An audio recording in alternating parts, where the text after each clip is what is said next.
Welcome to Rethinking Death.life, the podcast where we flip the script on the spoiler alert. Everyone dies. Hosted by the witty widowed death doula duo, Kathy Dempsey and Kim Harms. We know our way around both life and afterlife prep. We tackle the big questions with humor and heart and a healthy dose of reality talk. Whether you're planning your epic exit, pondering what's next, or just want to know if death really has a sense of humor, we've got you covered. Because rethinking death might just be the secret to truly living.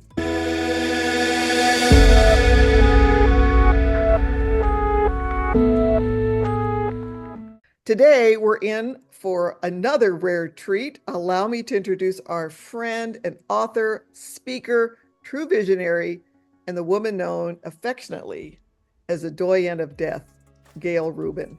Thank you so much for coming today, Gail. This is our second interview with you, and we're so excited about your contributions.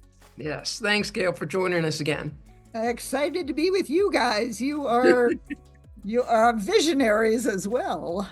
Oh, thank you. Thank you. Well, we're going to talk a little bit about conflict after we die. So one of my questions was, how can you discuss death openly, help prevent family conflict after somebody passes away? Well, I think it helps to know their thoughts before they die. Good point. Having those conversations is much better. I myself, I've been in this death business discussion for 15 years now. And my parents were very open to talking about what they wanted, and we got their funerals planned and paid for like 11 years before they died. And that was so very helpful. And they did a trust, and they were always updating it as life changed. And that's very important to do those concrete things that can help avoid conflict after someone dies. And I have to say, myself and my three brothers, thank God, we're all very copacetic. We're very, communicative, and we generally like each other. That's good. Yeah, that helps a lot. Yeah. And unfortunately, some families are not quite as close as your brothers and you, Gail. So what are some of the most common sources of family conflict after someone passes away? Well, part of it is the person who passes away. If they're a cranky, kind of person who has grudges, that's going to pass along conflict to their children or grandchildren.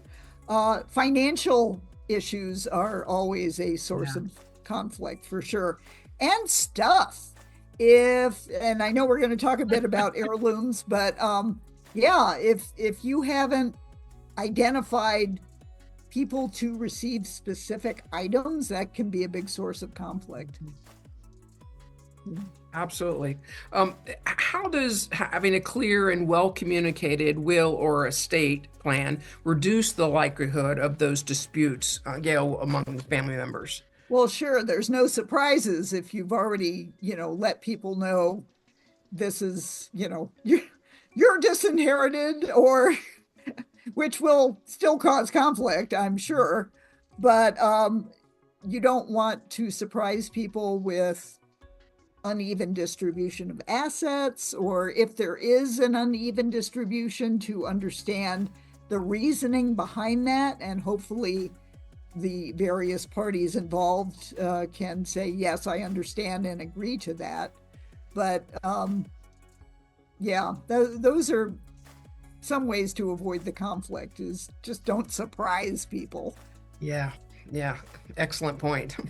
I know of a family who's, because of very poor planning, the woman that lived with this man for 30 years and the woman that thought she was his daughter, but really wasn't. They just forgot to clarify a few things as she was growing up, ended up getting nothing out of a $5 million inheritance. It all went to sisters that he was not planning on giving his money to, and the people that he lived with and loved and was really hoping that would get the income to allow them to continue their life, got nothing because he just forgot to do a will. He was going to do it, but just forgot, and it just had a disastrous consequences. So we sure, I think all of us know people where that's happened.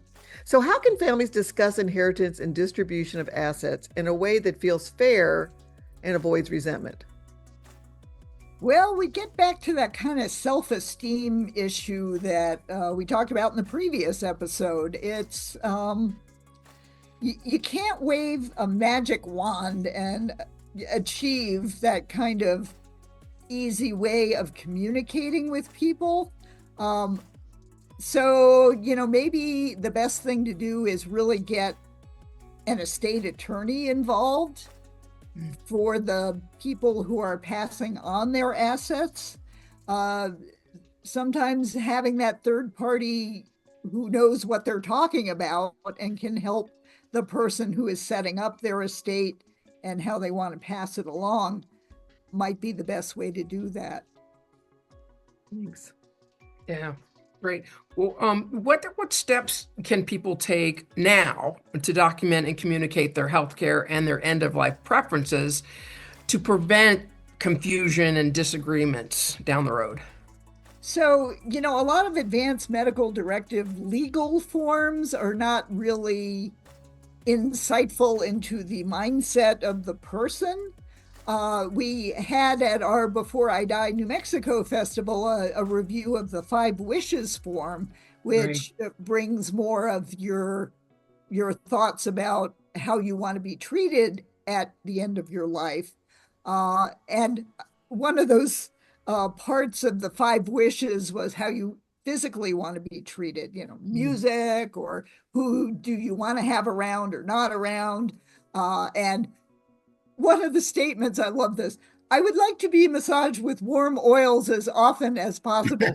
Don't wait until you're dying to get a good massage. How can individuals ensure that sentimental items like heirlooms are distributed in a way that honors family relationships? You might just want to start distributing those items now. Yep. One of the things that I had inherited was a family heirloom, a brass samovar from Russia. And I have no children, so I had no one to pass it on to. And I wound up getting it back to my mom, who it came from her side of the family.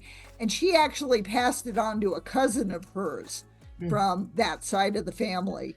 So yeah, do it now. Pass along those heirlooms while you still can, and try to keep it in the family in a way that makes sense.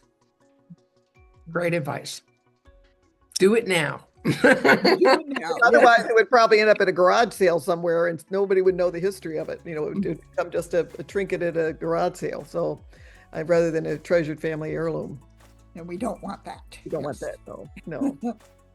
Well, thank you so much, Gail. And can you tell us where our listeners can reach you? What's the best way to get in contact with you and about your books? Visit my website, agoodgoodbye.com, and there is the To Die For shopping page. And my books are also available on Amazon. And if you want to get in touch, email me, Gail, Gail, at agoodgoodbye.com. Great. One more question for you, Gail, is you mentioned the 5 Wishes. If someone wanted to learn more about that, where would they go?